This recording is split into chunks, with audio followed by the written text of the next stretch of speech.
जब एक शख्स लगभग 45 वर्ष के थे तब उनकी पत्नी का स्वर्गवास हो गया था।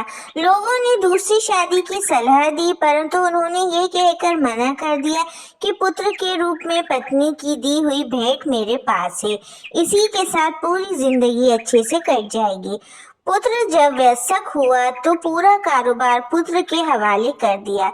स्वयं कभी अपने तो कभी दोस्तों के ऑफिस में बैठकर समय व्यतीत करने लगे। पुत्र की शादी के बाद वे और अधिक निश्चित हो गए। पूरा घर बहू को सुपुत्र कर दिया। पुत्र की शादी के लगभग 1 वर्ष बाद दोपहर में खाना खा रहे थे।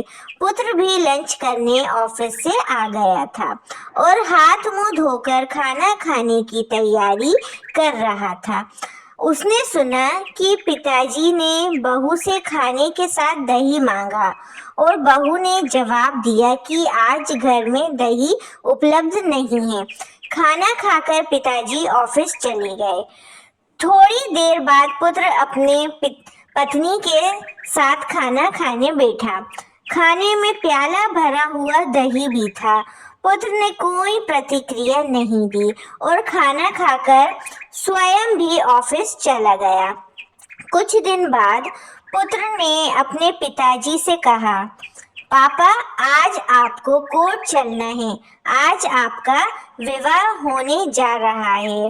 पिता ने आश्चर्य से पुत्र की तरफ देखा और कहा, बेटा, मुझे पत्नी की आवश्यकता नहीं है और मैं तुझे इतना स्नेह देता हूँ कि शायद तुझे भी माँ की जरूरत नहीं है, फिर दूसरा विवाह क्यों?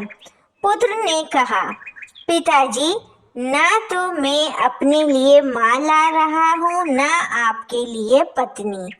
मैं तो केवल आपके लिए दही का इंतजाम कर रहा हूँ।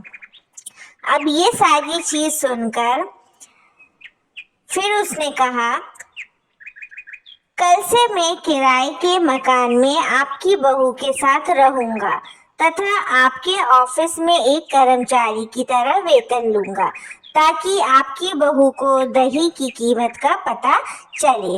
तो दोस्तों, आज की कहानी अच्छी लगी हो तो कहानी लाइक कर दे।